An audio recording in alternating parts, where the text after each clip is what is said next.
Hey everyone, super excited today. We have DJ from the DNA show. I met him at a conference out in Vegas, and he's an awesome guy. And just had a great time talking to him. Some really cool stuff that we're going to talk about today. So, DJ, thanks for coming on, man. What's up, bro? It's nice to see you again. I appreciate you for having me. I'm excited to talk about this type of stuff. I know, especially with sneakerheads, we don't get to talk about these type of things. So I'm looking forward to it today. Hey, I hope for the 450,000 followers that you have across all of your social media platforms, Yeah. for all the ones that are watching this today, let me tell you something. This is going to be a very different kind of sneakerhead conversation that you probably haven't had before. So I'm super excited about it. And let me tell you something. All of this background and work and everything I did, that was truly inspired by you, man. You are still the GOAT with the backgrounds. I am chasing that. It is epic, dude. It I'm is loving it. absolutely epic. I'm So loving it. so yeah, no, I mean, and I it's a little selfishly, I have been ever since we talked. I am not a big sneakerhead guy. hmm I do enjoy a very good, comfortable pair of shoes, but recently I've just been like, yeah, I've been watching a lot of your stuff, hmm and we're gonna have to talk a little bit more about this as we go on. But you know, I wanted to get it right off the jump here. What would you say?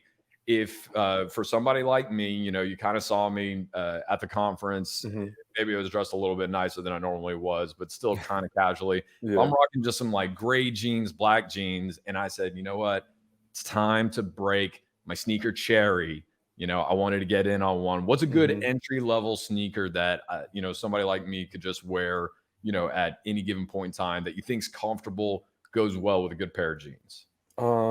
I think right now, and a lot of people say the same thing, the Air Jordan 1 is gonna be like, if it's for Jordans, that's Okay, gonna all be right. the easiest one Jordan to fan. like, yeah, that's the easiest one to dress up, dress down, especially go with like a classic OG colorway. So you could look up like original Air Jordan 1s, and then you'll see like there's like 10 different colorways that came out back in 1985.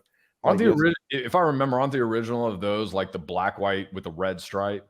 They got yep, and then they got Yeah, the I white, know what you're talking red, and then the all black and red, the black and blue, black and gray. So there's like essentially like a good color for each style, but you can mix it with like a lot of things. So a lot of people like that one. Some people say it's uncomfortable. I switch out the insoles sometimes on my pairs that I wear a lot. about. Oh, that's a Um, really good idea. yeah, Okay. and then that makes it a lot more comfortable.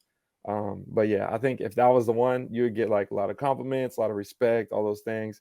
But it is going to be a little bit more expensive if you want to go with an original colorway, just because they're so nostalgic. So that causes the prices to be anywhere from $500 to $1,000.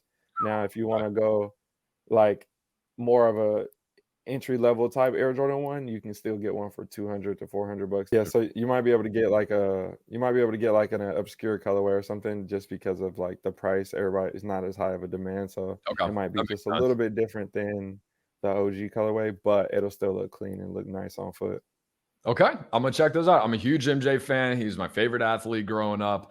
The University of Florida is actually all Jumpman now, so that's my Yeah, alma mater. So yep, yeah, I think that's a that's what's perfect up. recommendation. I think I'll check that out, man. Okay, dope.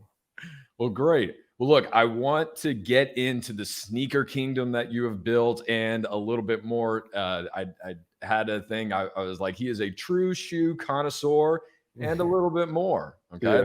there's a lot more to you than just the shoes. I know, and I'm excited to hear about that. But give me and everybody watching a little bit of an idea of what it was like growing up. How did what was your family dynamic like? Where did you grow up? And from a financial perspective, was money ever talked about in the home? Different things like that. Just paint a picture for us of the origin story. So I grew up in Portland, Oregon, and that's the home of Nike, Adidas, now Under Armour, Doc Martin, Keen, you name it, a bunch of different Cole Haan. There's a lot of different headquarters out here. So And we wonder why you like shoes so much. right. So it's just naturally just a product of your environment. You see everybody walking around with Nike tracksuits and Adidas jumpsuits and fresh Adidas and Nikes on their feet and hiking shoes, whatever. Like everybody's gonna have that style here, especially living in the Pacific Northwest. And we have a lot of gloomy, rainy days, so everybody's just got that That is comfy true. vibe. So just seeing that growing up my entire life, and then my dad, pursuing the NBA and you going to different workouts with different teams, with the Sixers and Lakers, different stuff like that. So Ooh, it's I'm cool. always immediately immersed into, basketball and all that stuff um, at the get go. So Jordan was, my number one guy, but my dad was still my favorite basketball player. Okay. And my mom and my dad, they worked like crazy. So they did everything they could to make sure that me at the time I was 5. My sister was born when I was 5. So, but Okay. just young, they did everything they could to make sure that I was taken care of. So, and during that time, I was still like on my miniature hustle because I was a young model as well. So I used to travel as a No kids way. model, and I used to wear the tuxedos and do the pageant. So the So pageant what? shows. And What age did you start modeling when at? I don't even remember, I was super young. I got all the trophies and stuff, like, I used to do Dude, all that stuff when I was a little kid. were you tall as a kid? Honestly, I don't remember. I feel like I was pretty short. Like, I remember being short, like, when I was in grade school and, like, at the end of grade school and middle school. Like, I'm like, "Man, I'm not growing no more. What's going on? Am I gonna be short? Like, my dad's 6'6". Like, this ain't fair." Um, my dad was like, "Don't worry, you'll grow when you get to college. It'll be fine. The same thing happened to me." I was like, "Okay." But Hey, I'm not super tall. I'm 6 feet and everything like that. But I mean, I was coming up to your show. You're what, 6'4", no, I'm like 6'2". 6'2"? Some Okay. people say yeah, some people say I'm taller, but I swear I'm like 6'2". Okay. Maybe it was the Jordans a little extra. Yeah, I don't know. But yeah, so the childhood was my parents working super hard, working 2 jobs, and my mom going to school and working at a job, and then my dad working 2 jobs, making sure that everything was straight. They were running a business on the side as well, and they were doing car shows. So Lowrider magazine, Oh, all the yeah. car shows. So I used to have like all these lowrider bikes, and they had like Lion Oh, yeah, the King lowrider. painted That on was them. huge back in the Yeah. early '80s and '90s. So I used to have this lowrider bike with Lion King painted on it, like a whole mural. And it Oh, was like I used to win like car shows and lowrider bike shows and like have like the best lowrider bike in the at the event and have like trophies. And my parents used to have like the cars and the magazines and all that stuff. So we're like heavy into like cars and sports and all that stuff. that is So as a young kid, like I remember them having events and like me selling the water bottles to all the people, and they would throw an event for the whole weekend, and they would be making like all this money, and all these people would be coming out, and it'd be their event, and it'd be like all these magazines and oh, articles so your written. parents were the ones throwing the events. Yeah. And it would be like people Oh, driving from dude, around, like right. people coming from Canada and California, like all over the place to come to these events and stuff. So I remember my childhood was like popping, like used to always be having fun and seeing my parents hustling and just grinding and doing all these things, but not even realizing what was going on until later in life. And it Right. was just kind of like instilling it inside of me, just like, oh, I get this process of like grinding and working and doing your best to make the best of what you got and all this stuff. And because of it, like they made sure that I had like pretty much I would say, yeah, I was like a spoiled kid. Like my parents made sure that I had everything that I needed. You know what I'm saying? They Yep. always made sure that I had everything that I needed. And then some of the things that I wanted, and most of the things that I wanted, that was like reasonable. I'm not saying like we was like this rich family because they had to work a lot to make it happen. But just understanding all that and seeing that was like super dope, and it put a lot into me as I was growing up. So by the time I got to grade school, I was like hustling, selling little keychains and all different types of stuff, making things and airbrushing on t-shirts and selling those during the summertime and cutting grass and doing different stuff. So that was something that was in me before I even became a fifth grader. Like I was already immersed into the style, the fashion, the culture, plus the hustle, the grind, and all the other things. I mean, So you guys yeah, are the epitome of work hard, play hard. I mean, exactly. and sometimes Yes. working hard at playing hard. I mean, those events had to be so much fun. Right, and that's why, like, now people are like, "Man, you go to this, you do that, like, your whole family be there, y'all be having fun," like, and we be grinding hard too, so it's like, yeah, we wanna go do something, we're gonna do it, we're gonna spend that money, we're gonna have a good time, and we're gonna make some more because we know tomorrow we're about to go get it again, and we got more passive investments and things Which and is why you just more went to New strategic. York. We were talking right Exactly. before, right? Which is why you flew all the way to New York cross country to see, Chris Rock and Kevin Hart, only to have the goat Dave Chappelle walk Just up and hug pull him. up, I right, mean, yeah, come so just stuff like that, but yeah, like, as a child, that was all instilled in me. on. Okay. I love sneakers. My parents made sure I had all the new J's. because out here we got the employee store, so everything is like half off. So when you get stuff at the employee store, it's like, oh, especially back in the 90s, like it was nobody was tripping. It wasn't like a sneakerhead. There was a sneakerhead culture, but nowhere near what it is today. So Right. back Yeah. then it was just like Loaded the you go past. shopping, you get the fresh J's. And there was like, oh, they're super cheap because they're half off for the kids.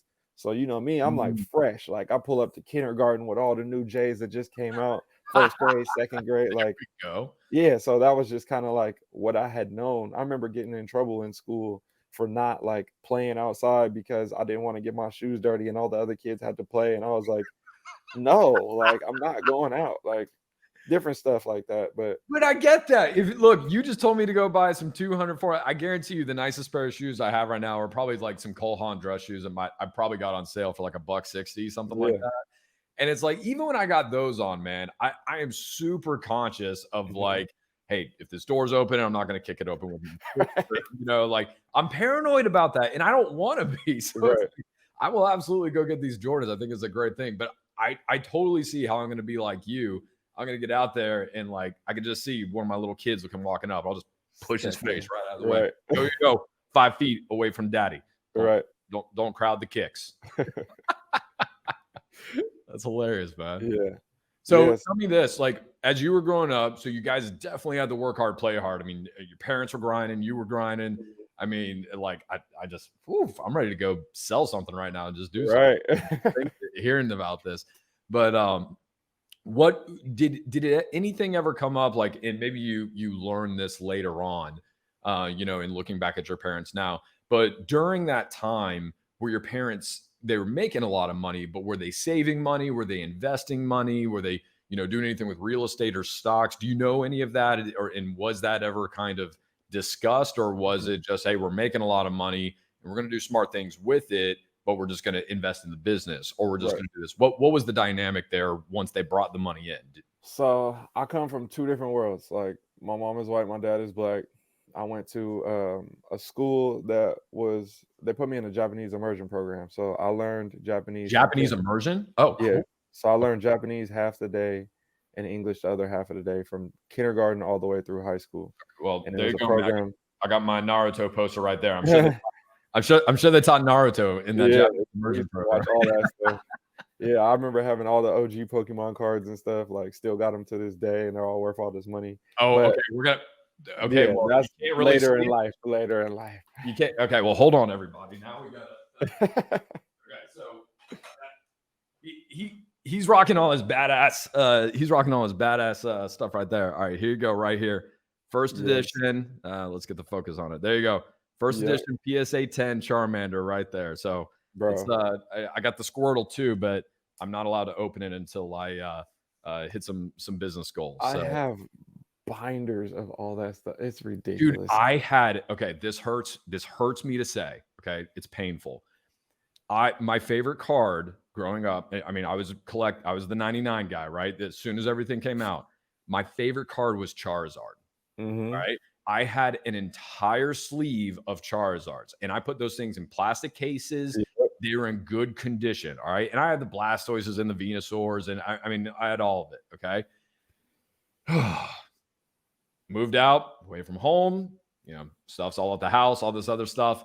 And over the pandemic, the value of these things started skyrocketing, like any kind Mhm. of trading card in general. Now, I did I have all my remember. basketball cards, and like I said, I'm a huge Michael Jordan fan. I have over 90 Michael Jordan cards. Mhm. Also, so I went during the pandemic, like a lot of people, saw the price of these are going up, and I got back into collecting. Mhm. And I got all my basketball cards because I had actually brought those with me. And I found out I had like a Kobe rookie card that's worth a couple of $1,000, like a whole bunch of stuff in there. Yeah.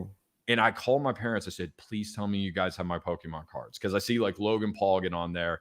He's Right. doing $150,000 for Charizard, like all this. I'm like, please tell me you have it. They said, we don't know. We think we gave it to a kid in the neighborhood a couple years ago. And then, dude, I turned that house upside down. It was nighttime. I got a flashlight in the shed in the backyard. I am pulling out every single freaking bag out there. Dust from 10 years is flying up.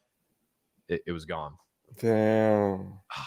I Still know so many people that, yeah, today. have those, like, stories that's like, "Yes, I got rid of it," or, like, "So and so got rid of it," or "threw it away," or whatever, and then, like, years later, they're like, I wish I had it. And I'm like, man, that's why, like, for me, I'm a collector, like, throughout all this stuff, like, from when I was young to now. So, like, I have so many things that which now relates to what I do now that's starting to, like, pay That off. makes sense. And I have, like, all these collections of jerseys and skateboards and toys and cards and shoes and everything. So it's not just, like, sneakers, but I can, like, go kinda toe for toe with a lot of people in different worlds when it comes to collecting things in general, just Okay. because, like, that's another part of me, like, I'm just a natural collector, AKA some people call me a hoarder, but I always show people why there's value in it, and then Hey, they're like, if you're "Oh, maybe." hoarding stuff that's Yeah, worth something, that's called being an investor. right. So, yeah, that's, like, the whole other topic of people not understanding what I do and how I've never worked a real job before, You and I've never found, always. like you never had your room so messy that you found, like, a dead cat underneath the couch or anything? No, no, Okay, alright, you're not a hoarder, you're good. no, I'm very organized, as you can see, the I wall is I was nice. gonna say, I'm pretty sure it's, Oh, yeah, looking see, helmet collection, every NFL team, like, all different stuff, all the oh, authentic dude, stuff, like, yeah, yeah. but where were we at? I'm trying to remember. No, We were I know, talking it's about okay. You were something. just telling me, so you're growing up, you've been hustling, you were talking about doing the business stuff, and then you were telling me a little bit of coming from 2 different worlds. You had your mom and your Oh, dad yeah, and, financially. So, savings and spending. yeah, so, like, coming from 2 different worlds on that side, it was just like, I had grew up and I had recognized, like, okay, my white side of the family is they're pretty straight, like, everybody's good. They got financially good decisions. I've seen things passed down from different generations. They've invested into a lot of things. They have real estates, mini malls, restaurants, all different types of stuff. Wow, And okay. then on my dad's side of the family, I was like, okay, this is like street hustle grind. Like, you gotta go get it. You gotta learn how to, like, really, make stuff shake and figure it out type thing. But I think it was dope because I understood, like, the two sides of the world of the Mm, hustle, and I was able to put them both together for me, which is like, obviously you want your parents want you to be better than they were, right? right. So, like, they instilled all these things into me as I was growing up and always told me, like, you're gonna be better than me. You're gonna be like, even though Mhm. you look up to these people as your, like, your heroes and all these things, but they're always telling me as a young kid and still to this day, like, you're gonna be better than me, you're gonna do better than me. And, like, I know because I'm gonna teach you everything that I learned and all the things that I messed up on. So when it came to that, it was just like, we never had like a sit down and talk like, okay, this is the day you're gonna learn about finance. It was just kind of like I picked up those little things as a small kid and just understanding it over time and seeing it was kind of like that, just like being responsible and understanding, like, my mom was more into stocks, my dad was more into grinding, hustling, flipping, doing different Okay. things like that. So But they were intentional with all the things they were teaching you, it sounded yeah, yeah, it sounded like it yeah. was just kind of a constant thing, like, Mhm. "You're gonna learn this and you're gonna end up better than us." Yeah, my grandpa was, like, huge into, like, import, export with food and potatoes and onions and stuff, like, to getting stuff into America and all different types of things or out of the country, different stuff, so seeing that growing up as a kid, especially that was kinda the reason too, because he worked heavy with Japan, so that was kinda what got me into it as a little Okay. kid, so And you got a lot and of the then support system up there right, as and then well. seeing the business side of it and all the connections and why, like, oh, he knows so and so, and because of that, we can go to Disneyland whenever we want to because they're one of the Mm, owners of Disneyland, and now we can just come in and have fun, like all these different things, like, and just understanding like the connections and the networking and all those little things that come along with running a business and being successful in these ways. So I just kind of understood all that and saw it as a little kid and got to reap all the kid benefits as well from having fun yeah, and that's doing always cool fun. things. But yeah, so it was just kind of like small things instilled all the time. And my grandpa, literally every time I see him in my entire life, no matter what, every single day, like, he always wants to teach me something. Like, I remember when I was a kid, I used to, like, be annoyed by it, and as I got older and, like, becoming a man and all that stuff, I realized, like, everything he was trying to instill into me as Mm. a little kid, and I'm like, "Man, you getting on my nerves, like, why you always trying to teach me something?" And then, like, now I'm, like, listening to every single thing that he says, taking it all Right. in because it's, like, more than that. So, to be able to have my parents married, still together is huge, That's something fantastic. that a lot of That's people great. don't have, and I'm thankful for that, and that's something that was also, helped towards my success and also supporting everything that I do and all the things that I've done and being by my side um, was huge. And both my grandparents on both sides of my family was there for me as well. So to have my grandparents, my great grandparents, and my great great grandmother, and me seeing all of those Wow. generations as a little kid as well, and then That's so cool. growing up and seeing the power of the generations and all stuff, like, all those little things played a huge factor on me understanding, like, what am I doing this for? What is my purpose? The people that haven't even been born yet, what am I doing for them? and all those type of things. So it's just all those little things kind of put together that make me want to go hard and do dope things and make people proud and represent them right. Because I'm like, if I'm the next generation and I'm messing up and you guys work this hard for me, like that's disrespectful. So it's Oh, just dude, all that's those such little a great things. mentality. That's that I love the fact that you said that because it's so many people could be in that exact same situation as you are and come out with the exact like opposite reaction of, Right, well, I have all these things, so therefore I'm just going to use them and take advantage of them, right? right, And not thinking about, honoring where you came from essentially. right. And So I'm like, I yeah, love that mentality. I want to build my own thing. And then like when I get my stuff passed down to me or whatever, like that's cool. But I'm trying to build mine bigger than what I'm getting. Cause I Mhm. want to have something that's like, I did all this too. Like I added to the pot, not just like I'm taking from the pot all the time. So Dude, that that's is just yeah. you are so one thing that I always talk about a lot on the podcast and some of the other things is the four types of wealth. Hmm. And I define true wealth as a balance of the four types. And the four types are financial wealth, which everybody thinks about, health wealth, Hmm. and then time wealth. And then the Hmm. fourth one is social wealth. Hmm. And social wealth is one that I think gets really taken for granted, right? And social wealth is just kind of what you would sound like. Like, do you have like a few really close friends? Not do you have a lot of friends. Hmm. Normally that doesn't mean that much. It's do you have like, two, three really good close friends? Or things like, are your parents still married? Are your grandparents around? Like all that stuff contributes to social wealth. But Hmm. then there's also the element of kind of what you were saying of, there is the who do you know? Like how big is your network that you can take advantage of, when it comes to business ventures, when it comes to learning different things, whatever the case was. And you just painted this amazing picture of somebody who grew up with incredible social wealth, having such a close knit family, people that were actually, and you can have close knit family and it's not necessarily a good dynamic. And Right. not saying it was perfect and there was no drama. Anytime you're close to somebody, there's drama, right? Everybody got families. Yeah, We know how it goes. everybody. That's what Yeah. family's for. So, Right. but it's like between that and the network that you had at a young age, with your parents growing up and things like that, it's one of the richest social wealth stories that I've heard in a long time. Tell me a little bit about as you were growing up, you've realized all this stuff, you're leaving home. How did that impact, your decision of what you were going to do when you were done with high school, whether or not you were going to Hmm. go to college, whether or not you were just going to start your own business, different things like that. How, tell me what you did. Did you go to Hmm. college? Did you not go to college? All that. And then tell me, how did you use your network in that social wealth once you made that decision? So I was pursuing football out of high school, trying to go to college for that. So I took a step back, sideways, whatever you want to call it, and I did a post grad year at a prep school. Mm, So like when athletes do that, typically it's like a they call it PG year. So basically you can go there and it's like a high level like high school but not college.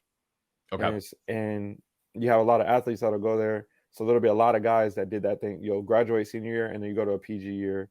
And then from there, it's like the in-between phase. And that's the year where you have that one season to try to get that scholarship to Uh, go D1 or something like that. So I did that. I was living in New Hampshire when I did that. And I was out there. I was balling out. I broke some school records, did all this stuff. And I was like a low-key guy when it came to high school football because I was a quarterback my entire life. I was the captain of the team, all that stuff mm, growing up. And I had played every sport. I was on a chess team. I went to state championships for that 3 years in a row. I was on a bowling team. I went to state championship for that 3 years in a row. bowling. Now I you got to be did, in peak condition for bowling. you know what I'm saying? I was on the golf Right. team. I was on football, basketball, baseball, track, cross country. I did everything, Oh my competed God, at a high dude. level. Like I took second in the 4x1 in the national youth track meet, like all that stuff. Like It we had should to have have got been we you. should have got first. We should have got first. But uh like sports was a huge thing, like, and I learned a lot from that, just with the community and my again, as I got older, my dad was always telling me like everybody that you meet, you don't know what's going to happen later in life, and they could potentially be somebody good for you. And for me Mm, being like a captain of the team type of guy, it was like I was cool with everybody on the squad because I'm the quarterback. Like I gotta be, I gotta know everybody's role, everybody's position. So going into that mindset coming into college and everything, I was like, okay, this is cool. Like I could meet a bunch of people, especially because I was going to this prep school where kids was pulling up in Bentleys and having parents flying them in on private jets, and all these kids are like paying this crazy money to go to these schools and stuff. So, and I'm there like, I need to get some money so I can go to this school, but we're gonna make it work. Like, y'all got scholarships or something. So, but I'm like, it'll all be worth it because I'm gonna get this scholarship coming out. So, just going there, my dad was like, no matter how much you hate it, all these things, because I would call sometimes back home. I'm like living on the East Coast, never even been to New Hampshire before. Like, what? Like, I'm living out there. I'm like, I hate Most it. I people don't want still to be can't point here. that off on a map, so don't feel bad. Yeah. I'm like, I hate it. I don't want to be here. It's cold. Like, I don't fit in. I'm from the West Coast. Like, everything's different. And he's like, just get through it. Like, it's only 1 year, and continue to network with everybody. When you're at these parties and stuff, like, make everybody understand who you are, what you're about, where you're going, and learn more about them and all that stuff. So that It's was great like, advice. I was not the one for school. Like, the only reason why I was in school is because I was playing football. And if I wasn't playing football, I probably wouldn't have graduated, because that was you got to be eligible to play football. That's like those type of things. So Yeah, no, that makes a lot of sense. so I do that year. The first year I left home, the first year I left the Unless you go to nest. Alabama, I'm pretty sure they don't have a grades thing. Yeah, I don't know. Oh, it's kind of rough in Florida too. Trust me, I was in some football courses. I'll never forget this in college. There, I was actually friends with Tim Tebow. Oh Maybe yeah. so. So my coach coached him Oh when, no yeah, way! yeah. He Geez, used to come okay, to us cool. when we went to the national championship. He came to watch us play. Oh, that's awesome. It Yeah, was so random. I haven't seen the guy in years. I just go up to North Carolina. I fly into Charlotte. What was this last month for a friend's wedding? And me and my wife were up there, and I'm at the Hertz rental car, getting a car. I just happened to turn around like while I'm waiting for the guy, and Tim Tebow and his wife come walking around, right, and I'm like, "Dude, Timmy, what's up, man?" And I think he kind of remembered me a little bit, but then I right. said one specific memory, and And he he was was like, like, "Oh, dude, "Oh like, yeah, yeah, I definitely know who you are now." Like, so he's a great guy, he's a good dude. But yeah, totally forgot why I said all that. Oh, right. So for football players, me and him had some classes together, and it was my senior year. I just needed like an easy A or something like that. He mm-hmm, goes, "Hey," he goes, "go take this class. It's called spirituality." mm-hmm, And I'm like, "Dude, I'm looking in the curriculum, like I can't find it anywhere. That's not a class, or it's not a class anymore." He goes, "No, no, no." mm-hmm. He goes, "You can't search for it. You have to type in the exact number, or it won't pop up." I was like, "What?" So it was like some code thing. So then I punched it in, the class pops up, and I take it. I am the only non-athlete in there. It's all gymnasts. You got Carlos Dunlop in there who went to Yep, like the yep, Bengals and all that, like all these yep. athletes. And here's my skinny white ass just sitting around being like, "Oh, hey, cool." Like, That's how it be. Sometimes they be like finessing the system, oh, trying to get dude, these they're totally athletes through. finessing the system. Easiest class I ever had. It was great. Learn some good relaxation techniques. But sorry, let's get back. But yeah, it was just like me leaving the nest and like being gone. It was cool because I had worked at my family's restaurant. Or I guess that was kind of came a little bit later, but Okay. yeah, I'll talk about that a little bit later. But Okay. basically, yeah, I left the nest. At first, I was like, I don't like it. I can't do this stuff. And then I found a way to get out of the school and test out. So basically, I just played for the season. And then Hmm. after that, I left. And I was done, and I was able to come back home early because I just couldn't be there no more. I Just couldn't just do it anymore. wasn't feeling good, like mentally. It just wasn't right for me, and I just didn't just like the vibes of the whole place and everything. So that was like my first experience of just like getting out of the nest and going somewhere. And then I ended up getting a scholarship back on the East Coast and living in Boston. So that's where I got my football scholarship at to go Back to to. the cold. Yeah. So it just kind of worked out where all like that. So I ended up moving back out to Boston the next year to be a freshman now going in. And then I was playing as a freshman, and it was like on a mix. And then it was like all this stuff was kind of weird. Like they were like, oh, you're going to be this guy and all this stuff. And then like I was getting into it with the head coach. And then he was like, oh, it's because I think you're the, you can go to the NFL and you have so much potential and I'm pushing you so hard. But I'm like, you're disrespecting me at the same time. Like there's a difference between you pushing me hard and just like not being, Just it plain just not doesn't make pushing sense. you Yeah. hard. So for me in my head, I'm like, my receiver coach, the guy that brought me out there, I'm like, you are the reason why I came. I love you. You played in the NFL for a long time. You treat me well. You teach me a lot. Like I want to be here, but you're not the head coach. And the head coach, I just can't do it. So it kind of messed up on that end. And I started slacking in school and stuff. And I started off really well. And then my sophomore year came and I was like, oh, I'll just get decent grades, like enough to be eligible to play football. and I forgot I was at a private school, a private college, so they have different GPA requirements. Ooh, okay. So I was eligible through the NCAA, but I wasn't eligible through the Oh, school. So no. they were like, "You got a red shirt for academics," and I was like, "Oh Oh, no!" So my sophomore year, I had the red shirt, and that's where, yeah, it was just like a lot of learning, just like figuring it out. Like, oh damn, like I tried to work the system, and it kind of worked me a little bit. I didn't do all my research, just a lot of different stuff like that. And that's okay. when I was like, yeah, I'm a transfer, and then a whole nother football story later. But yeah, just moving out and having my own independence was cool because once I got to college, I realized like how much farther advanced I was in certain things than the other people in my age group when Mm. it came to like, when you get the freshmen, they all move them into the dorms and stuff. And my bougie self, I'm like, I ain't moving into them dorms. Like that stuff is terrible. I ain't got no AC. Like, oh, y'all tripping. Like, I'm about to be on the football field playing, scoring I'm not touchdowns and gonna stuff. share a Like, bathroom with I'm somebody. What are you staying with the talking about? homies across the street at the apartment complex because we ain't doing that. So I'm like the only freshman that doesn't have a dorm, and I'm like doing my thing, kicking it with all the upperclassmen and all that stuff. And it was cool because, like I was saying, I worked at my family's restaurant. This is the only job I had, working Okay. at my family's restaurant my sophomore and my junior year of high school. I got fired from my dad from the restaurant on my He's day a tough off. customer, huh? So from that day, I told my dad, I was like, I will never work for anybody else. I will have control of Okay. my life because you just controlled what happened in my life and took away my money and all these different things. Because Wow. which originally goes back to finance and me hustling back then. Yes. Like I was taking my money from my sophomore and my junior year, and I put it all into my little Honda Accord, and I had my little lights and the TVs and the Did you have rims, the and just Euro lights? I had the which one? What are those? The The inner. Euro lights were like instead of it's primarily red, it was like primarily white or something. I felt like everybody was putting It's those like on their cars. headlights. No, the tail lights.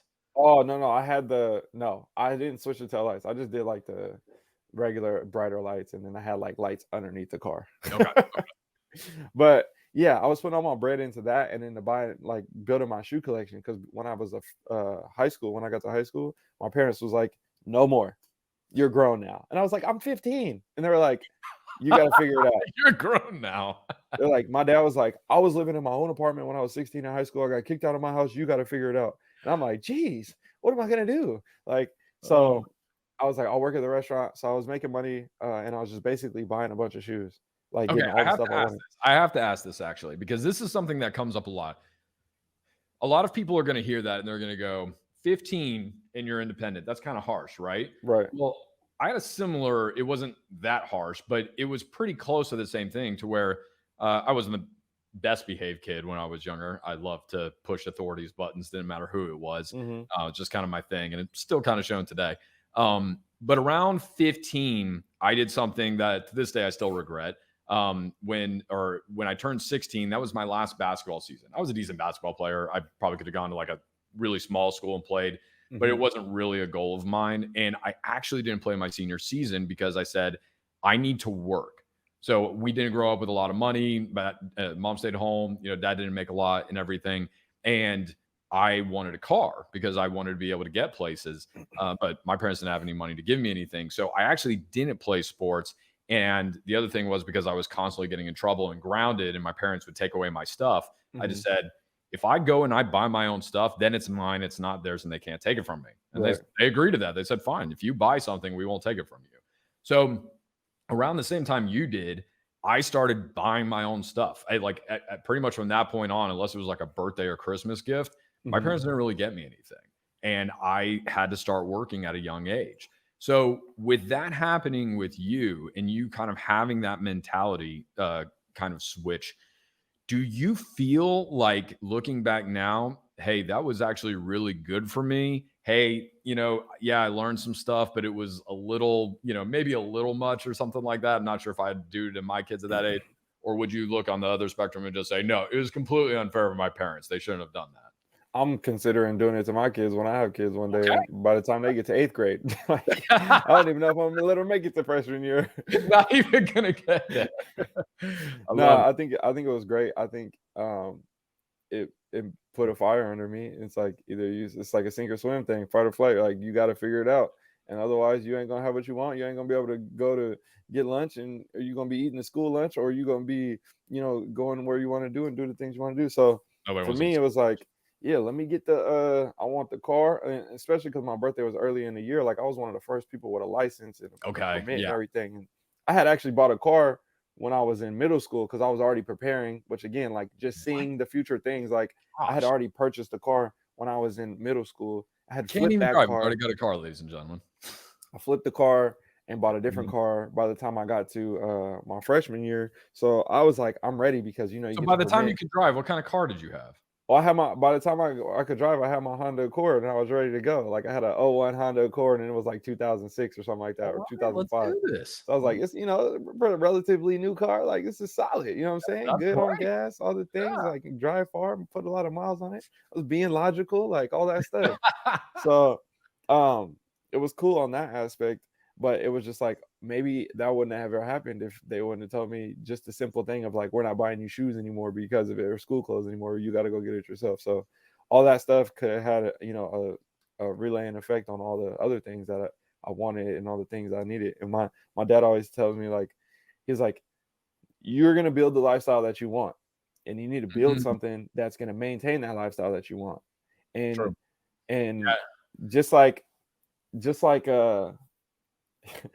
I guess I don't really want to talk about that part, but basically like people have a standard and then when they get the standard, they don't want to go down. They want to keep going up. Like Oh, you yes. don't want to step back, right? Lifestyle creep. So Absolutely. You make yeah, more money. Well, my lifestyle should stay at least the same, if not better. right. So it's like people have that and like you keep hitting those things, like you got to maintain it. So it's like if you got all these expectations and this huge lifestyle and all these things Mhm. that you want, like you better go figure it out and you better make sure it's sustainable and something that you can maintain and all these things. So Damn and that was skippy. simply from like being a kid, being like, oh yeah, I always got $100 in my pocket and I'm ready to do something and I can buy food whenever I want to, or fill up the tank if I need to or whatever. Like, and that's huge, like as a 15, 16, 17-year old, right? Like That's huge. That is. big. Like I mean, I think it is at least, especially from, I, I unless totally you agree. got the family's black card or something, but Well, I mean, I think that people nowadays severely underestimate their kids and what they're capable of. I Mhm, think that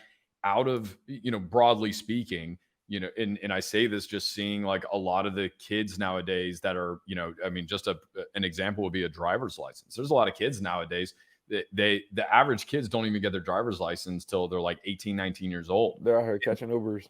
Dude, yeah, they're catching Ubers. They're like, we don't need to drive. And there is an element of that technology stuff of like, well, hey, maybe they're at home playing games a little bit more, so they don't need to drive as much. And I think all they this should other still stuff. have it though. Like it doesn't cost that much to get it, and it's It something that once it you get it, doesn't. you got it, you need it. And Like the parents just take them everywhere. And the right. studies show that parents are spending twice as much time with their kids nowadays than they were 20 years ago. And I don't Mhm, necessarily think that's a good thing because it reduces that independence. So I love your story because when people hear that and they hear, hey, I actually appreciated the fact that my dad did this to me. Number one, it's going to help me justify to my wife when I do it to my kid, right. kids. And then on top of it, hopefully there's a lot of people out here that think about that and go, maybe, instead of crippling my kid by not allowing them to go out and figure things out and try things and succeed and fail Mhm. and learn through that, maybe what I'm actually just doing is holding them back and stunting that growth. So I love it, man. I love the message and I love what you learned through that. That makes me think about like the other thing of it, right? So you get your independence and you're young in high school and all these things. I know we was in the whole college phase, but this all relates to it. So we're back in Yeah, high no, no, school no. It's phase. okay. We're all in So the same time frame. So when you get your independence and all these things, one thing that my parents always told me was like, I learned this even when I was in middle school. I Mm, lied before. I used to lie. Everybody's lied when they was kids. I don't. You lying if you tell me you ain't lied before. Like, so right. I lied about Hey, if something. you ain't lying, you ain't trying. Right. That's the I I think that lied was about the something. team, the Astros team theme a couple years ago. Patriots. What? Yeah, yeah, right. I But got to yeah, defend no. my boy Tom Brady now. It wasn't his fault. It was Bill Belichick. I'm a Bucks fan, so hey, we love Florida Tom. But my parents always used to tell me when I was in grade school and middle school, like, I better not find out from the school about something bad happening at school before, if you better tell me first. If you tell me first, you Ooh, won't get in trouble nearly as ooh, much as if I find out from the school before you telling me. So if that I is interesting. so I used to get in trouble, and then I wasn't doing it. I wouldn't tell them, and then they would find out anyways, because they're like, I'm gonna find out. I'm grown. You not, like, we're gonna find out. I have So ways. right. So then I learned that, and I was like, okay, well, if I get in trouble, as soon as I get in trouble, anything, because I had a cell phone when I was little, because I used to travel, running track, and doing all this stuff. So I had a Okay. cell phone like when I was at the end of grade school, and I'd call them, hey, I just got in trouble. This is what happened. I messed up. Da, da, da, like, or I'll call them and say, I don't think it was my fault, but this is what happened. Da, da, da, like, plead my case. But I was telling what's up. You know what I'm saying?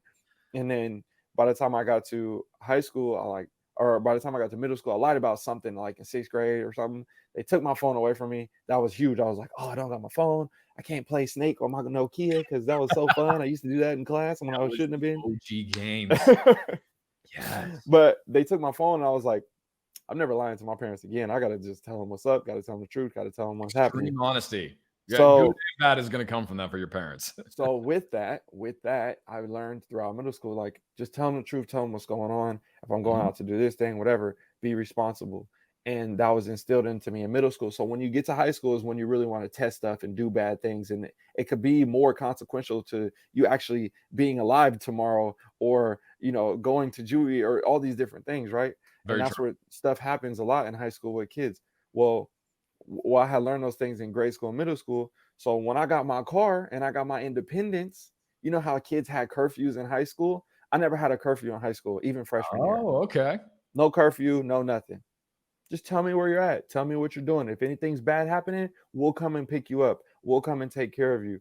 Because my parents knew, like, keep the phone on. If I call at 4 in the morning and I need help, they're gonna be there. And Okay. again, family, support, all that stuff, right? Mm. But they're like, we'd rather you still be able to have the opportunity to go out and learn and do these things, but know that do it safe as possible and still have fun and all that stuff, but be responsible and just tell us what's up. Tell us where you're at, because we rather know where you're at and we know that you're safe. Or even if you're out, like, at one of your friends' house and you guys went and was, running on the train tracks or something, at least let us know. Like, we don't want to hear something bad, crazy story. So all that type of stuff was something that was just like, my parents was able to build that trust with me, Mhm. having that trust in them and all the other stuff, and then making me be more responsible, more conscious of those things.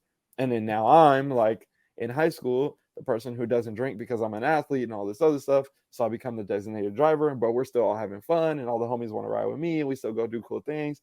And then it's like, I don't have a curfew, and other friends were getting in trouble, but I'm not, because I'm like, I don't have a curfew. And I understand you need to be home, so that's up to you to decide what you want to do. If you need to go home now, I will take you home. If not, like, we out kicking it. You gotta, the repercussions of what your actions are. So You guys had a great balance between trust, independence, and consequence, right, right? And I think that's super important dynamic. And honestly, I hope to have the same thing with my kids. Is that I don't want to sit here and sit them. I want them to be able to have a certain level of freedom, but they have to know there's going to be consequences to their actions. Because listen, nobody's kids are going through high school not screwing up at something, right? right, And if they do, they weren't living. right, Uh, but it's like everybody's going to experience stuff, middle school, high school, college, all that other things. You can't stop your kids from failing or experiencing things or whatever the case is and messing up somehow. The goal is just, like you said, to minimize it to where when they inevitably do fail at something, that it's not so bad that you can't come back from it. right, right, You're not going to end up in jail or something. So right. yeah, it's a sounds like a great dynamic. So tell me a So little bit about this. You had all this going on, and I have to bring this up because I know this was a pivotal moment of your time, and it was also the last time I cried watching a freaking YouTube video. But you're in college. Walk everybody through what happened with your accident. Um, okay. that was one of the, and I texted you this after I saw it. I mean, that was an amazing video. The word brave gets thrown around for doing stupid shit nowadays. People are like, oh, he said this. It was so brave. It's like, oh, shut up. No, no, no. What you did, you got on camera. You literally cried, like legit. I was right there crying with you. It was an amazing story. Talk about that a little bit. And then I want to get to where you went with life from that, because Mhm. I know that was a pivotal moment. So Let me set everybody up a little bit. Set it up. I was living in Boston, Everybody and get the tissues. I Okay. had the issues with my coaching, and I started messing up in school, like we talked about earlier. And then I was like, I think I'm gonna transfer. I'm gonna just go to a JUCO, take a step back, and then take a bigger step forward and go to a big D1 college because I was at a smaller school. That was like it was a high level D2 school, about to be a D1 AA school. Okay. But I was like, we're one of the top schools for this division. Like we're one of, best in the nation and stuff. But like I want to be like on TV big time because I want to Mhm. represent like for my family. And like my grandma had passed away like along like when I was in middle school. So I always told her I was gonna go to the NFL and be great and let her watch me on TV and get her seats at the booth because she didn't want to be at the cold games and stuff, like all Mhm. that stuff. So that was one of my goals, was like I want to play on TV, do all those things. So I'm like, I'm gonna transfer. I'm gonna go to Southern, or I'm gonna go to where do I go? Oh yeah, San Jose. I moved to San Jose, and I was going to school in the Bay Area, going to junior college, and I was there for probably about like, man, not even that long, like a few months, literally a few months. I transferred. I was going to workouts.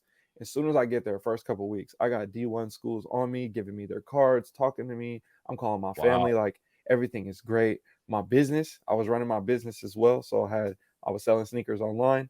I had been running my business for a couple years at this point because I started my business when I was just getting out of high school. When I was into prep school, was when I started my business. So I'm consulting with pro athletes, going to special events and private events, and doing selling to athletes from MLB, NFL, NHL, NBA, you name it. Like I was selling high level sneakers, doing all that stuff, making a lot of money, making over 100K a year. So you were Um, selling sneakers in college still. You were that hadn't selling stopped. shoes, selling Okay. shoes, making six figures, running a business, and going to school and playing football. How So real quick, pause it, and then let's get to this. If you had to take a shot, but sophomore, junior year, whatever this is, what do you think, if you don't know exactly, give me ballpark, what do you think your net worth was at that point in time? um, I don't know. I'm trying to think. I probably had like 150,000 in shoes Okay. at the time, and I was selling stuff. I had inventory. I usually kept around like 20 to 30,000 in inventory, and then um, I was I don't know because I was like reinvesting a lot back into what I was doing. Okay. So I wasn't really trying to make money. I was just trying to keep reinvesting and You're just trying to building my reinvest thing and up. grow the business So and I everything. would say probably Throughout, you like a few sold 100,000 or something. that you had. It sounds like you could have had $200,000 just sitting around in a bank account if you decided Yeah, to sell everything. yeah. I was just like really trying to keep building because my thought was because I was trying to buy a house when I was like a freshman in college, Okay. and I was like I was ready to do it. I just didn't know about like the taxes and all this stuff, and Yeah. that's where I kind of messed up. So my income wasn't showing right because I was writing a lot of stuff off and Mm. traveling a lot and just spending hella money on nice trips and stuff, like just because I was still young trying to figure it out. But yeah, so I was doing solid. Like that's why I didn't care about school because I was like, I'm already like, I don't need to You go to school, but I want you to had play a sense of football. independence already. Yeah, Absolutely. yeah. So that was all happening. This Okay. kind of All right. paint. Hopefully You that. can get back to the story now. I wanted to Yeah, frame that up because we'll come back to that in a little bit. yeah. But Hopefully that kind of paints the picture of like where I'm at, and I'm like, but I'm ready to go D1. I'm ready to ball out. I'm ready to be on TV, and I know when I go D1, I'm gonna be this guy. Plus, I'm gonna have my business, and I'm gonna just blow everything up. It's gonna be great. So we're on our way to practice. Junior, or this is my sophomore year. I'm at the junior college, and we're on our way to practice. Car rolls over, rolls about 7 times. We all almost die, literally. I'm in the hospital. I'm down bad for a whole year, and I couldn't write. I couldn't do anything. They wanted me to really finish my. big for my wife who's in neuro and spine. Yeah, What was the injury again that you had? I had. I'm trying to remember exactly what it was because that's the thing too. So I know what they told me. I don't Okay. remember any of it. Like there was like a 4 month window of my life that like I don't remember it. I just know what they told me. Okay. So because I had bad like short term memory I loss had and like a all night type of like stuff. that in college. I didn't have 4 months like that, so I can't even imagine. Yeah, it was rough. And I was like, I messed up in school at the other school. So I was like, you know what? Since I'm here, I got all A's, I'm doing good, I'm back on track. Cause it wasn't hard to go to class and do things. Like going to school is not hard. Like it's just Mhm. how much effort do we want to put in. So I was doing good. And then they were like, well, you're gonna either have to some teachers found out about the car accident and it was like huge because all the players in that car accident were like the best players on the football team. So it was like Yeah. everybody knew about it, right? And then they were like, you got to finish class out. Like, you still got a couple more weeks of class.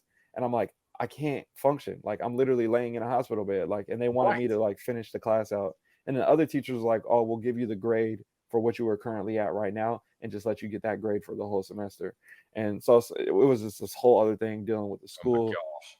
me mentally feeling like I couldn't do anything. I had to be in quiet, dark rooms. So for a year in that summertime, and then obviously missing the football season and thinking I'm never going to play football again, I Mm, was in the darkest phase of my life for that. 2013 was the roughest time. Like, that had to I be tough. didn't want, like, I feel like everything was taken away from me. I feel like I had nothing, no matter how much I had all my sneakers and all that stuff. I started selling all my shoes. I started getting rid of everything that I had. I didn't care about any material stuff.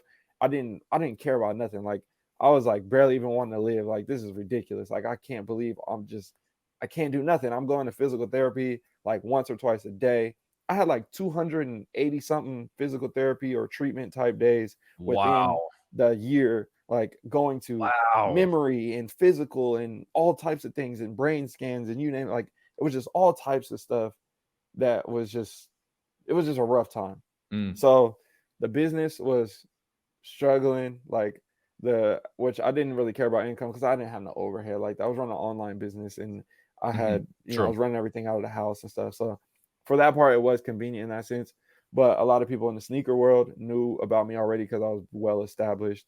And they were Right. all just like, take your Put in years time of when you're time already. ready. Yeah, take your time when you're ready, come back to the game, like all that type of stuff. Um, so it was just like just a crazy, crazy rough time to Yeah. say the least.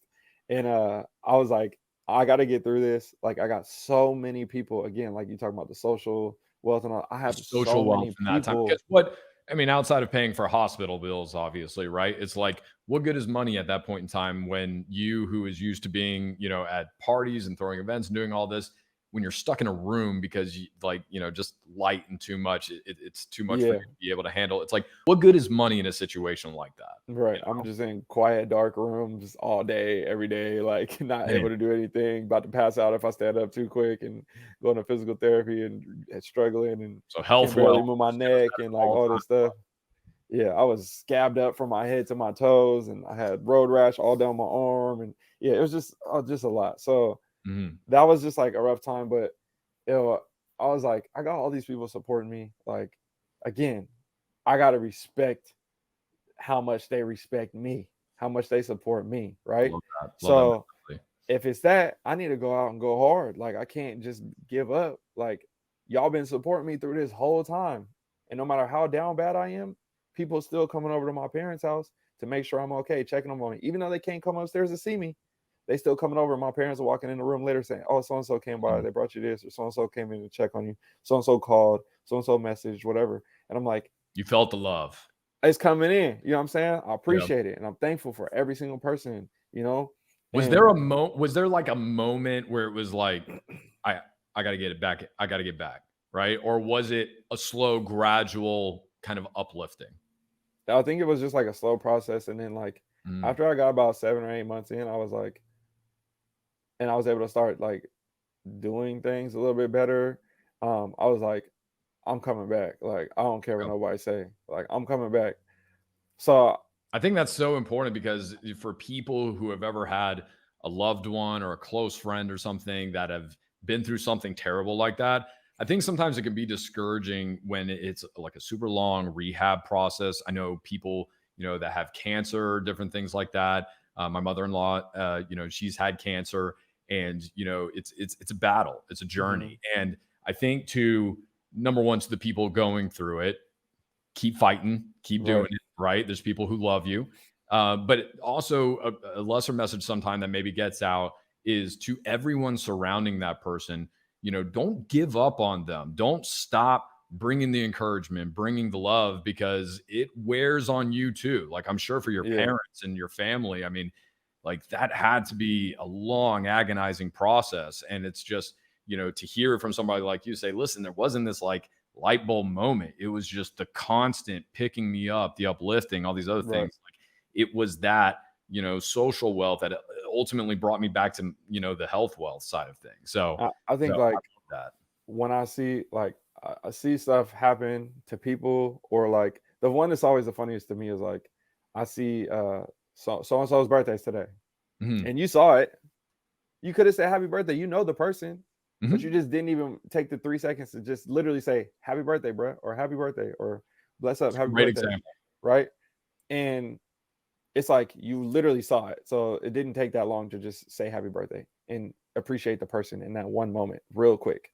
So when it comes to something Mm. like It's this, convicting. when they're down bad, right? It's like sometimes people are scared, they don't know what to say, or like maybe I should wait and let them get better or whatever. And it's like, but no matter how much you think, like they need you right now. They need all you right now. Everybody, Mm. every day, we need you. Like, because if you message today and so also message tomorrow, if we got 10 different messages, imagine you got like 20 support messages today, right now, in the next hour, and people's hitting you like, you're like, yo, I gotta be great. Like, I gotta figure this out. I gotta do this, right? Even if you're not like struggling physically or health or whatever, but just like with your business or whatever, right?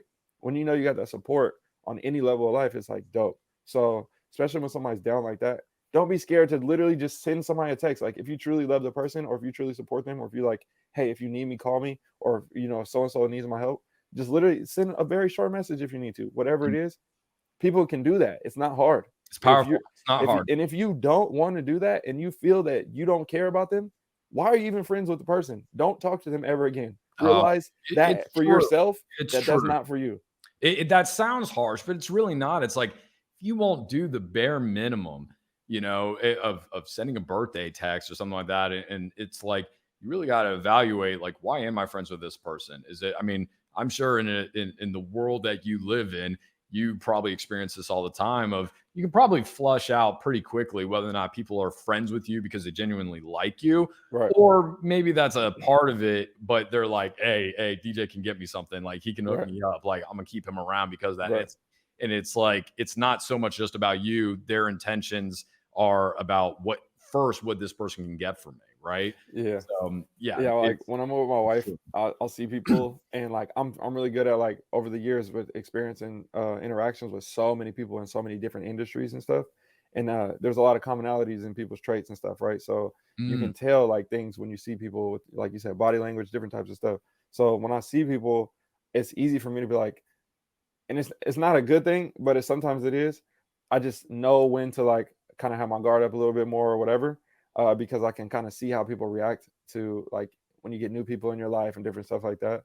And I'm like, you're gonna have to kind of break my walls down a little bit, or I feel like, oh, I feel that initially that vibe. As soon as I'm with you, I'm like, okay, cool. Like, yo, what's up, bro? Let's kick it, da da da, whoop whoop, like all the stuff. So it's just like all the energy, just how it goes, like when you're with the people, and you kind of got it's got to be a feeling process at the same time too. But yeah, all that stuff. And again, I'm not perfect. Like I'll be missing sending texts too, and I miss saying what's up to people. And we're all not perfect. I get no, that, absolutely not. but at the same time, if you had a majority of the people doing that thing, like we would impact so many other people's lives simply with a text when you know that Oh, it's the truth. everything's straight. How you doing, bro? Everything good? Like you need anything? Let me know. How's the kids? Whatever. Like mean it, say it, do it. Like Mm. just it's not that hard.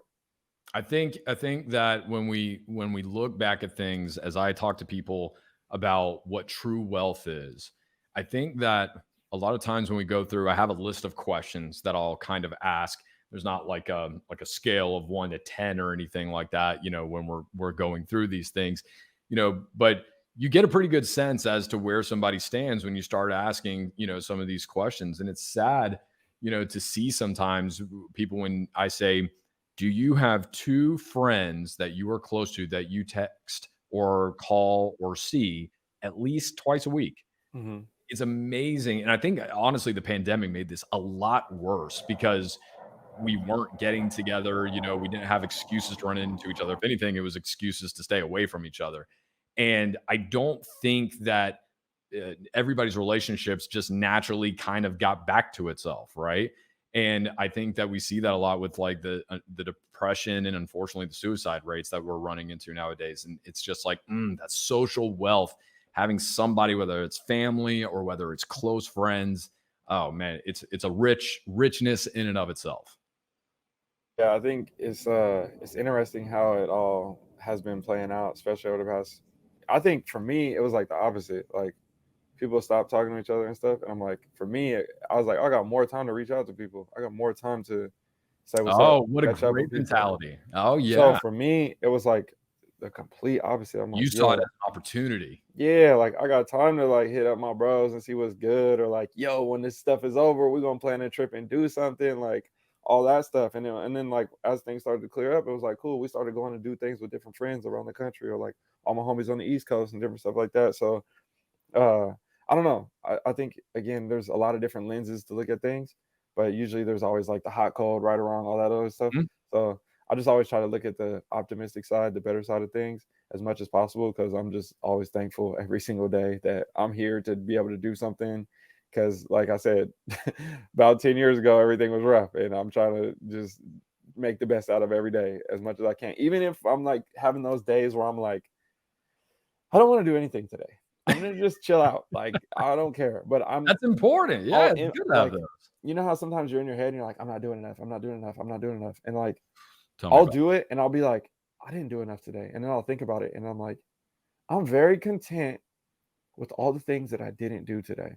it. I'm happy with the stuff that I've set up in the past that allowed me to have the opportunity to do a day like this, to not have to Ah, grind, to not love have to do things. So I think I also look at it that way too. Like when it comes to taking those days off and just literally just chilling and just be like, I'm waking up late. I'm not getting in the shower it's until the whenever. dirty Like I'm secret it's the dirty secret about hustle culture, right? right.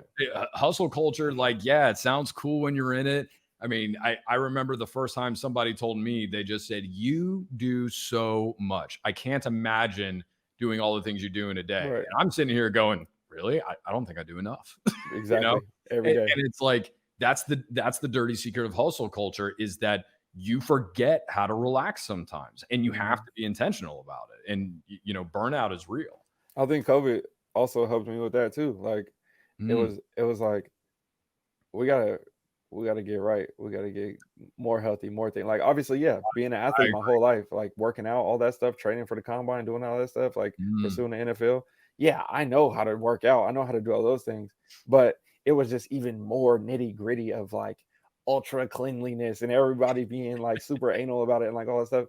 And like I'm still the same way. Like no matter how many times I just sanitize my hands or whatever, like as soon as I walk in the door, I'm going straight to the sink, washing my hands, cleaning up, doing all that stuff. Like it's just a part of my new system, my new ritual of what I have going mm. on. And that all is a part of just me, like, let me take the time and take care of myself and make me feel better, make me feel clean, let me feel whatever it is that makes me feel more comfortable with living how I'm living and all these different things. So I appreciated everything that came out of it when it comes to, the past couple years and all the stuff that happened. So tell me what happened. Give me lump it kind of all together for me a little bit about, you know, you had the accident, you rehabbed through it and all that. What was the mindset when you were back on your feet, running full speed ahead, and you have this new appreciation for life? You want to respect and honor the people that came before you, that made you the person that you are today. What did you end up doing from there? Is that when you started getting more into the real estate? Did you double down on the sneaker business? What came first, and kind of take me through to where you are now, and some of the key things that enabled you to reach that kind of financial success? So coming out like 2014 was the time where I was like, okay, let's get things straight. Like, let's do all this tax stuff and get everything correct when it comes to the real estate Tax stuff side. is super underrated. Super Yeah, underrated. like let's get that stuff straight. Let me see what my pre-approval would be if I were to try to get a house right now. And Okay. then because I always tell people like you don't know where you stand until the bank tells you where you stand because they're the ones that's giving you the There's money, a lot of right? truth to that, You know what I'm unfortunately. saying? So Yeah, you can think all these absolutely. things in your head and all that other stuff, but until you put all your stuff on paper and give it to the bank and they give you your numbers, That's then that's the facts because they're the ones that's giving you the money. So right. Yep. I had to do that, and I was Yep. like, cool. Now I know what things I need to target over the next year to get to the place where I want to be, to get the type of loan that I want. So I did that, and then I was also, yeah, running the business, doing well with that. I started to get things kind of churning back up again, and I was training, going to school, played the season, played really well, in that 2014, 2015 time, and then everything was just kind of getting back smooth, and I was like, okay, I was focused on buying a house. I tried to buy a house when I was a freshman in college. It didn't go through because of the deal, and somebody else was on the deed, and then they didn't want to sign it, but they was about to lose the house anyways. And I was like, y'all just gonna lose it to the bank, so you might as well sell it to me, and I can cash you out. Da, da, da. Like just the whole situation, and that didn't work out. So I was like, you know what? How about I just wait until I get out of college and let me just focus on running a business, going to school, and trying to pursue the NFL without also looking for property and trying to go tour homes and all that stuff too. Because it was just that was like the over tipping point. It was like, Gosh, it's that, just yeah, too much. You know what I'm saying? it's too much at some point. Like Yeah. it's not like getting to the NFL is that easy either. So just Right. trying is So I going was to take like, if all that. anything, I'll set myself up for success when I get out of college. That way I already have a background, like I have a foundation as soon as I graduate. So within like a 30-day, what year did I graduate? I graduated 2017. So at the beginning of 2017, it was about a 45, 30-day window, somewhere around there. I graduated college, bought 2 houses, and went to the NFL Combine, all in the same like 30, 45 days. So not only am I like stressing about all these things and like all this stuff, and I got just issues with the trainer, and I got all this different type of stuff going on, like, and it was just a lot. But I was like, I know I can do these things, and it's just all kind of happening at the same time. So I had to say, so me, people always be like, you're tripping, because I always tell people like, whenever you're struggling, whenever you're down bad, and you feel like everything is against you and it's all hard right now, you have to get so excited about it. This is the best time. Yes. You can identify the moment, and don't look at it like everything's coming down on me. Everything's the worst in life. I can't make it. This is the moment. This is the thing that pushes you through to the next level. That you put on the Eminem song, "Mom Spaghetti." Yo, this is it. Like that's when I get so excited. When I see those moments where I have to take a step back, or I lose money or whatever, I'm like, oh, this is it. This is my learning opportunity. This is that.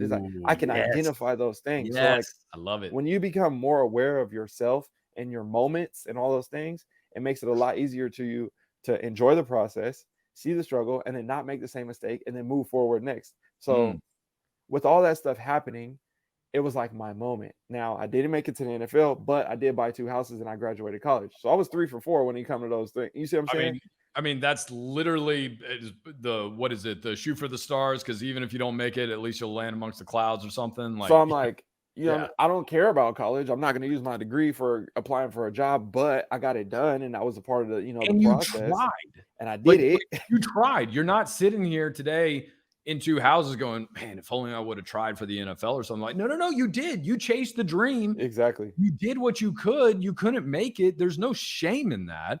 And it was rough too, because like you for giving it your best. I was going, like, I went to the combines and I had people like writing articles about me, of like what teams I look good on, like why I should play for these teams. And it's actually funny that I had somebody from the Buccaneers hit me up, and I just didn't get a tryout after that. And it was just rough. Got the jersey. But I was like, so like in it, you know what I'm saying? Mm-hmm. But at the same time, I was like in a lot of other things too. So some people would say, well, you're not all the way committed because you're worried about this too. And I'm like, you're mad that I'm worried about buying homes and investing in properties while I'm training for the combine, because all the other athletes are only training for the combine because football is life. Wait a minute. I'm sure none of them had ever bought a house or anything like that before. Like, that doesn't make sense. I'm like, this makes no sense. Like, and that's the thing. Like, just because somebody else may not be able to do all those things, they try to tear you down. Again, if you're in a situation where somebody's like, oh, you can't do all these things, or you should only focus on this. No. Like, if I know that this is going to work and I feel really confident about it, I'm going to keep pursuing all these different things, because they have a high return on my health, happiness, financial success, whatever it is. Like, I'm going to pursue those things. Like, I have to. Like, you were so intentional with everything that had to make not making it to the NFL a lot easier. I'm sure that was a huge disappointment, but still, it was like you already had so much going on that you loved and were passionate about and successful with, that probably made it a lot easier. Well, it's so fun too, because when I was 19 years old, I was able to go to those parties and kick it with the pro athletes and all my friends that were in the NBA and NFL and stuff.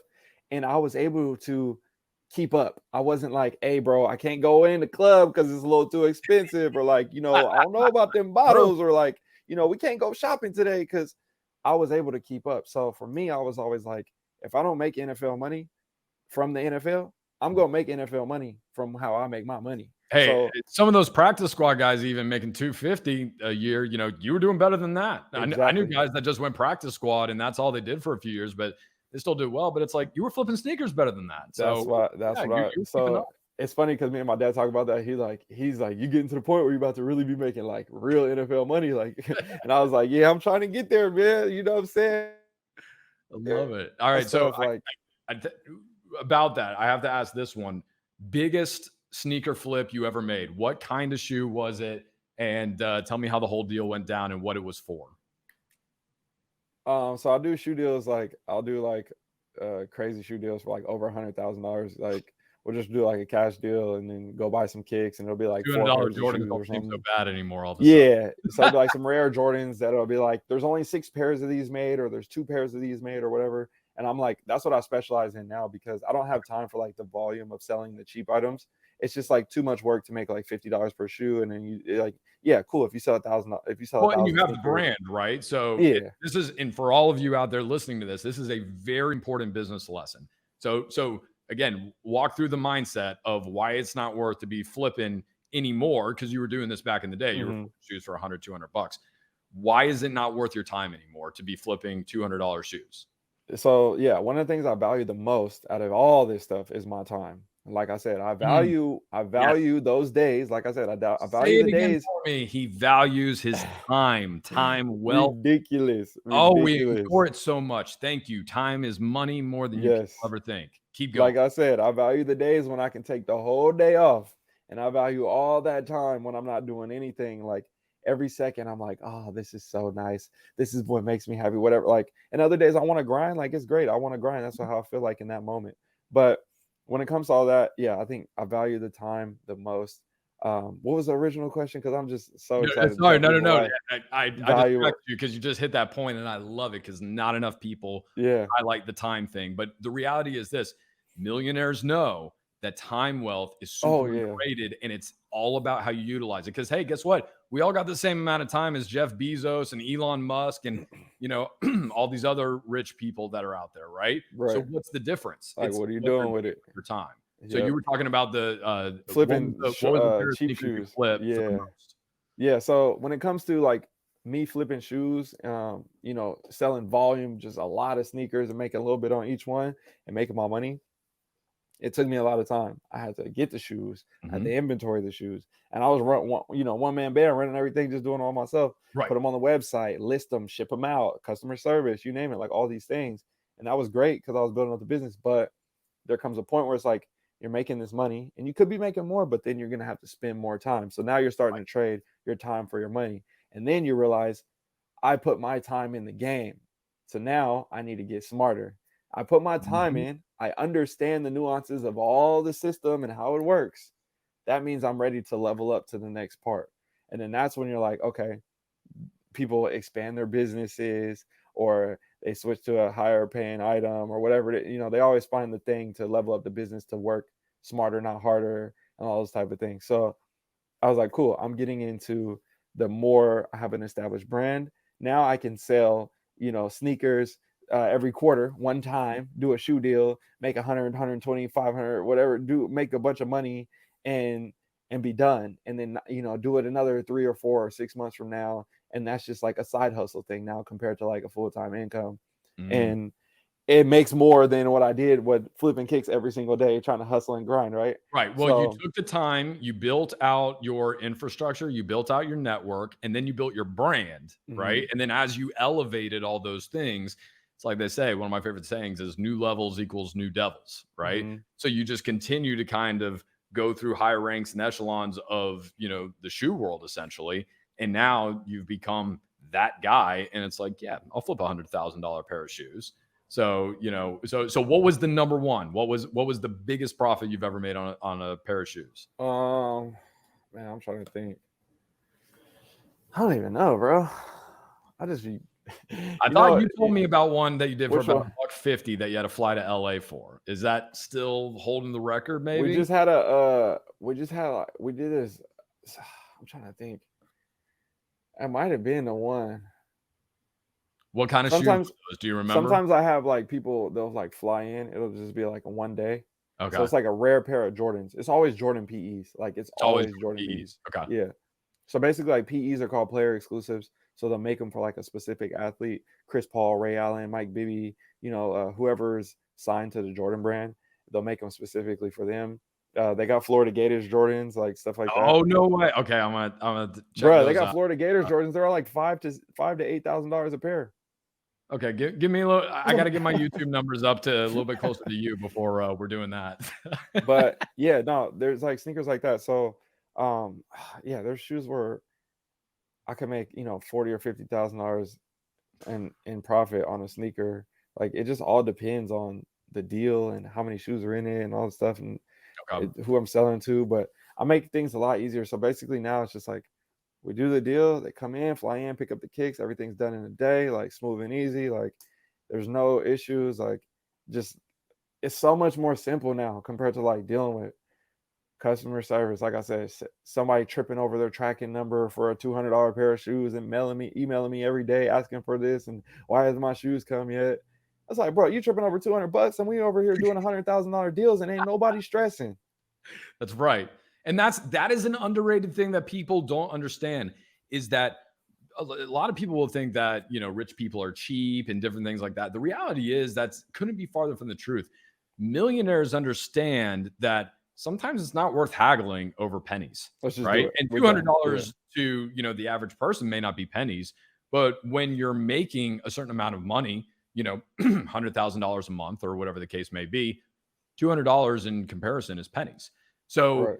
they won't haggle over things like that because they're like, it's not worth my energy. It's not worth my time. Right. Those things are better spent going to something else. And, there's a lot to that. So kind of wrapping up here a little bit, what advice would you give to young people, or forget old people, give it to me, young people. I mean, I'll take this too. One of the things that really impressed me when we were at the conference and I was talking to you is, I come from the corporate world. I was making over $250,000 a year and, doing really well there, in sales jobs and consulting and different things like that. When I saw the way that you looked at the numbers on your social media channels, you dissected it, you understood different things about conversion rates, just even before this, when we were talking and you understanding consumer behavior and, hey, if you're going to go live, do this, maybe don't do that because of this, the psychology behind it. The thing that impressed me about you, and I think that's something that's essential in growing an online business, which is a relatively doing this, they kind of call it solopreneur thing. It's a relatively new, thing in the past, maybe 10, 15 years. Yeah. You can't go to school and do this, right? But I mean, you were doing data analysis, you were doing customer service, you were doing business finance, and you were doing market trends. I mean, it was, you were truly a CEO operating on this, Yeah. right? Yeah. A lot of the things that you did, I sit here and I'm going, this is essentially a lot of the same decisions that some of these billionaire or CEOs of billion-dollar companies with thousands of employees had to make. You were Right. just making it at a more micro scale for you, but it was a lot of the same thing. So that was just something I thought. I was like, man, I just love talking to this guy because your mindset was just so much like a CEO, man. So if there was something you could say, one piece of business advice and one piece of personal finance, a lesson or something like that you learned, what is that you'd want to do? So the business one first. What piece of advice would you give people? Just like exactly what you were saying, something I always tell people is like all the cliche things that you think, those things are true. So take all that stuff and just understand that that's real. Like no matter how much you don't want to hear it, that's facts. And then attention to detail is going to be like huge. Like the more that you pay attention to the detail of every single thing, like you said, like I got my cards over here and this represents that in the background. And this is the type of audience I have. Understand that all the little things that you're doing when it comes to your business, your brand and everything is going to play some type of small factor later.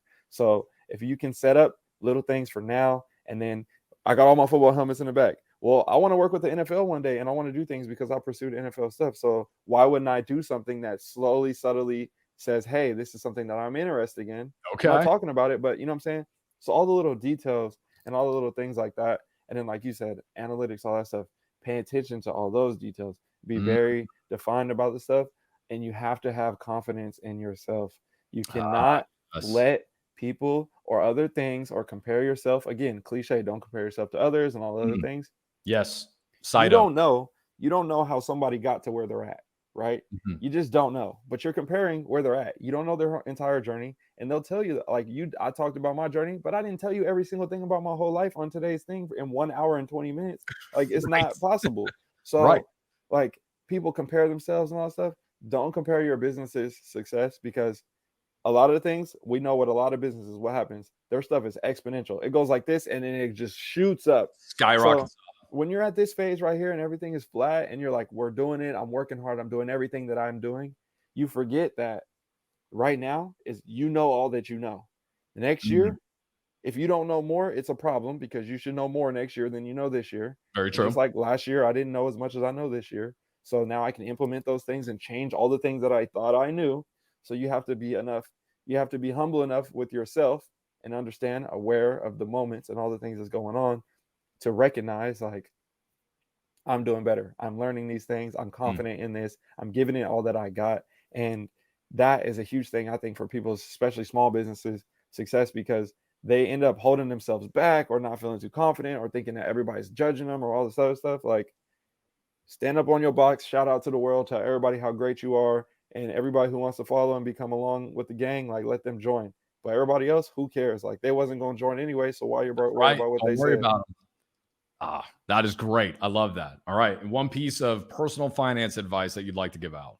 I think I'm I'm in a weird situation because I love sneakers and I know the value of sneakers. So I like stocks and a lot of people always jump to like, buy stocks, do this, do that. I think you should definitely look at diversifying for sure, but Mm, look at the fun things in life that do have value as well. So for me, it's sneakers, right? I can collect these things, I can enjoy myself. You got Pokemon cards, right? Like whatever it is. enjoy yourself. So that way you don't look at finance as numbers all the time, but you can look at it as material items too, or events or whatever that's going on, because those material items can turn into other things. Like I showed people, I flipped my sneakers to buy houses, and I never had no more money besides the original shoe money that I had. So it's Flip like, my sneakers to buy houses. Dude, that's going in the title of the episode. That's amazing. No, it's true. That's an it's amazing that's thing. what Think it about that. is. Let me ask you this. Let me ask you this. Do you think what you are doing now is possible to do 25 years ago? 25 years But ago, the amount of money in the volume you're doing in different things, essentially with the internet being in its infancy, do you think that would have been possible? I think in a sense, no, just because I've been collecting for about 16 years and it was way different than it was now. And Mhm. honestly, like I'm glad that I started collecting then because I was able to see the complete different sides of the spectrum and understand like how the game was then to how it is now. Because back then there was only like a few consignment shops only 15 years ago, right? Right. So Exactly. You had to go to now, physical locations. yeah, You you couldn't got get on shops the website popping and up see what all they over every city all around the nation now. So it's a whole different world with internet selling stuff, all the different type of stuff. Because when I was selling sneakers online, people used to make fun of me, and then now people ask me, "Oh, how'd you do Mm. it?" Da, da, da, da. Like, oh, but Isn't that the what stage? happened They when you make was fun making of fun of you, me? they deny your greatness, and Yeah, the next thing you know, they think you're just the best right. thing since sliced bread. Yeah, I'm like, bro, it's still the same thing. Oh yeah. Oh, you can't sell sneakers forever. Da, da, da. Okay, right. I don't have to sell sneakers forever because that's not a part of the grand plan. It's Right. like That's sneakers it. get me into the real estate. The real estate get me into more houses. I ain't Hey, even pulled no equity yet. I'm about to buy my fourth house, and I'm like, wait until I make some more hey, moves a boy, couple there of we years from go. now. Fourth house. I love it. How old are you now? I just turned 30. Okay, just turned 30. Ladies and Yeah, gentlemen, please pay attention to this. No more excuses, okay? Like none.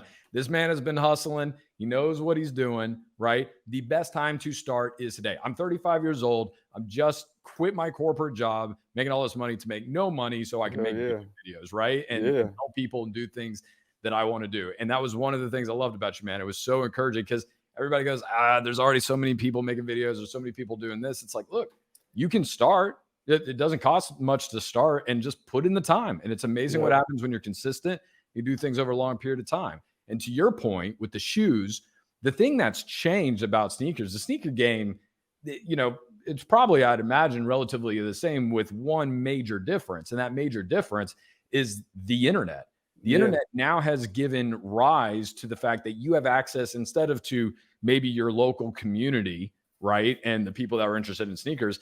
Now right, you can sell it to somebody over in Asia who's a sneakerhead, for right? sure, For That sure. wasn't possible 25 years ago, or is highly unlikely to happen. So it's supply and demand. They're not making that many more Air Force Ones, but the people who want Air Force Ones has grown exponentially. Yeah, So for it sure. creates a different market for it. And that's true for pretty much anything.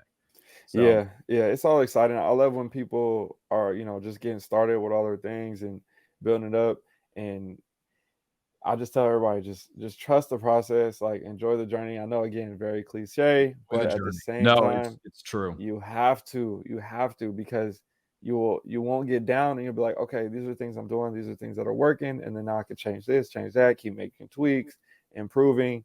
And again, never be in the same place you was at last year. I Whether it may love be fixing your audio, fixing your lighting, fixing your setup, fixing your delivery, whatever it is that it is for your industry or whatever you're in, like you can't be in the same place this year as last year. That's all you got to know. And if Like you do, the only place to point that finger at that point is to who? yourself. Yourself. Exactly. That's it. Well, DJ, thank you so much, man. I appreciate it. I was so excited to be able to have this episode with you, and just thinking about all the unique perspectives that you have on Yeah. certain things. And like I said, man, I'm following along. I'm always going to be a huge fan. If you're ever down in the Florida way, you got to let me know. Man, for real, I I need can to get hang out out. there. Like, I used to go to Miami way too much, and I was like, I'm done with Florida. I ain't going back. Like Miami's look, anybody from Florida will tell you Miami's its own little thing. That's just like Southern that's what people, I'm saying. okay? Like Yeah, I've been to I've been to Daytona, Miami, and Orlando I'll mainly, tell you like what, those one of my three. favorite big cities in here that doesn't get a lot of love is Tampa. So Yeah. Tampa, they got some really cool stuff happening there, good stuff. But I'm here in smack down in the middle of Gainesville, Florida. So if you want to come down, man, and see some real football, let me know. We'll take How real good far care how of you. far is that from Orlando? If you fly into Orlando, man, it's an hour and a half. You do it, I'll Okay. come pick you up. Okay. Yeah, my bro played for the Magic, so I've been telling him I'm gonna come out Oh, to a okay. game. Yeah. So We go down to one or two Magic games a couple times a year and see whoever's playing them kind of a thing. I'm excited okay. about the rookie. They got a good rookie this year, so we'll see Yeah. what they end up doing. Yeah, I'm supposed to be out there filming some videos with them. I've just been freaking slammed, so I'm trying to make everything shake. I love it, dude. Well, thank you again so much, DJ. And like I said, everybody, you can check them out. Handles are at DJ Sneakerhead. You can find him on TikTok. You can find him on Instagram. Check out the YouTube channel for sure. He puts Yep. out some amazing content. Like I said, I wasn't even a sneaker fan prior to this. And just watching his videos, I bought into the hype. I'm like, look, we're doing this. We're gonna check out those Jordans you were talking about, and maybe we can do this again, and I'll flash some of the new merch I got. For sure. Yep. Yeah, we gotta 1 year from now and then see where you're at. You can't be in the same place. You're gonna be in the same place. I promise you that. All right, man. Thanks so much. We'll talk soon. All right, thanks for having me.